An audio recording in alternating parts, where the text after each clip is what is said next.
নমস্কার বন্ধুরা, আজকে একটা নতুন রেসিপি করব, ভর্তা রেসিপি। অনেকে এই রেসিপি খেয়েছেন, অনেকে খাননি। আমি যেভাবে করছি আপনারা বাড়িতে এভাবে তৈরি করে খাবেন। ভীষণ টেস্টি একটা রেসিপি। এই রেসিপি দিয়ে কিন্তু এক থালা ভাত খাওয়া যায়। দেখতেই পাচ্ছেন কাঁকরোল। হ্যাঁ, আজকে আমি কাঁকরোল ভর্তা একটা রেসিপি তৈরি করব। আমি 4টে কাঁকরোল নিয়েছি। এবার এই কাঁকরোলের ওপরে যে কাটা কাটাগুলো আছে ওইগুলো হালকা করে ফেলে দেবো, তবে সবুজ অংশটা কিন্তু ফেলা যাবে না। আপনারা আপনাদের ইচ্ছা মতো কাটতে পারেন। আমি গোল চৌকো চৌকো করে কেটে নিয়েছি। আপনারা কিন্তু 2 ফালি 4 ফালি যেভাবে খুশি কাটতে পারেন। আর অনেকে কিন্তু সেদ্ধ করে নেয়, আমি সেদ্ধ করব না। আমি একদম অল্প আঁচে ভাজা করব। আর লাগবে রসুন, পেঁয়াজ, কাঁচা লঙ্কা, শুকনো লঙ্কা। আমি শুকনো লঙ্কাটা একটু কম খেতে পছন্দ করি, এই জন্য শুকনো লঙ্কাটা কম দেব। তবে শুকনো লঙ্কা কিন্তু অবশ্যই দিতে হবে, কারণ ওর ফ্লেভারটা না দিলে ভালো লাগবে না। এবার কাঁকরোলগুলো আমি ভেজে নেব। কোনো নুন হলুদ কিছুই দেব না, একদম অল্প আছে। সরিষার তেলে অবশ্যই করতে হবে, সরিষার তেলে ভেজে নেব। অল্প আছে ঢেকে ভাজা করতে হবে, তাহলে হালকা ভাজাও হবে আবার সেদ্ধও হয়ে যাবে। অনেকেই সেদ্ধ করে নেয়, সেদ্ধ করে নিয়ে তারপরে ভাজা করে। এবার আপনি সেদ্ধ করবেন কি আমার মতো করে ভাজা করবেন সেটা আপনার ব্যাপার। আমি ঢেকে দিয়ে 10 মিনিট একদম লো আছে 10 মিনিট ভাজা করে নেব। 10 মিনিট পরে ফিরে আসলাম। দেখুন বন্ধুরা, হালকা হালকা ভাজা হয়েছে। এবারে আর এক পাশ কিন্তু আমি উল্টে দেব। এইভাবে ভাজাটা করে নিতে হবে একটু সময় ধরে, ধৈর্য ধরে।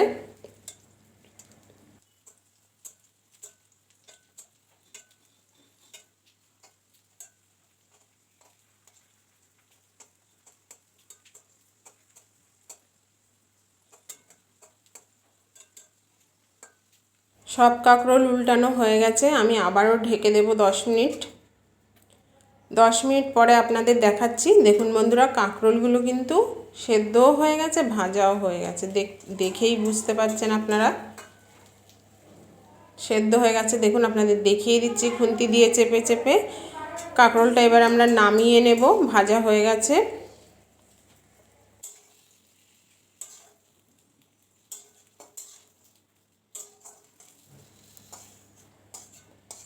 এবার কড়াইতে আমি রসুনটা হালকা করে ভেজে নেব। একদম সব কিছু কিন্তু লো আঁচে করতে হবে। আমি এক্ষুনি তেল দেব না আর।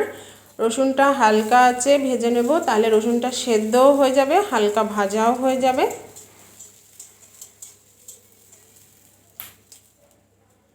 দেখুন বন্ধুরা, রসুনটা কিন্তু ভাজাও হয়ে গেছে আর সেদ্ধও হয়ে গেছে। এবার এর ভেতরে আমি অল্প একটু তেল দেব, কারণ পেঁয়াজ লঙ্কা ভাজা করব। সব কিছু কিন্তু সরিষার তেলে করতে হবে, যেহেতু ভর্তা রেসিপি করছি।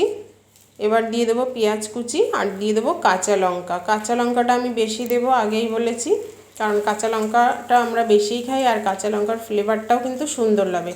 তবে শুকনো লঙ্কাটা কিন্তু অবশ্যই দিতে হবে, কারণ ভর্তাতে শুকনো লঙ্কার একটা ফ্লেভারও দরকার। পেঁয়াজটা হালকা করে ভাজতে হবে, মানে গায়ে হালকা ভাজা হবে কিন্তু শক্ত শক্ত থাকবে। এবার আমি ভাজাটা নামিয়ে নিলাম, পেঁয়াজ রসুন আর কাঁচা লঙ্কা ভাজা।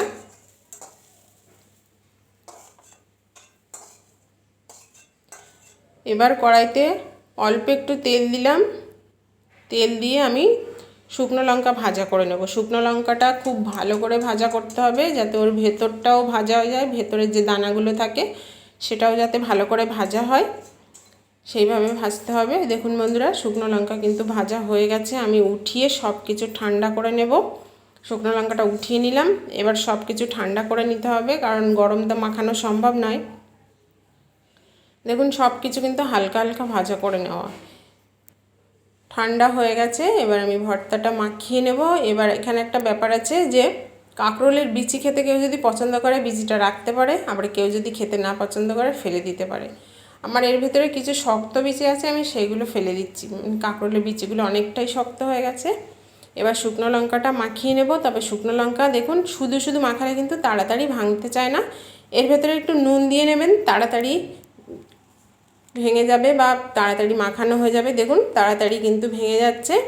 এবার আমি কাঁচা লঙ্কা রসুন পেঁয়াজ সব আলাদা আলাদা করে সুন্দর করে মাখিয়ে নেব। তবে এখানে আমি লঙ্কাটা একটু কম দেবো, যেহেতু বাচ্চা আছে, বাচ্চা খাবে। আর পরে যদি লঙ্কা লাগে পরে আমরা মাখিয়ে খেয়ে নেব। রসুনগুলো হাত দিয়ে কিন্তু চেপে দিতে হবে, রসুনের কোয়াগুলো চেপে ভালো করে মাখিয়ে নিতে হবে। তারপরে কাঁকরোলগুলো চেপে চেপে মাখাতে হবে। অনেকে কিন্তু সব কিছুই একসঙ্গে মিক্সিতে দিয়ে মাখায়। এই ক্ষেত্রে আমার কাছে ভালো লাগে না ভর্তা খেতে, কারণ একটু মুখে গোটা গোটা পড়বে, সেটাই তো খেতে বেশি ভালো লাগে। সব কাঁকরোলগুলো দেখুন ভেঙে নেওয়া হয়ে গেছে। এবার খুব ভালো করে মাখিয়ে নেব। এতে দিতে বাকি আছে একটু সরিষার তেল। হলুদ তো দেওয়ার দরকার নেই, নুন তো আগেই দিয়েছি লঙ্কা মাখানোর সময়।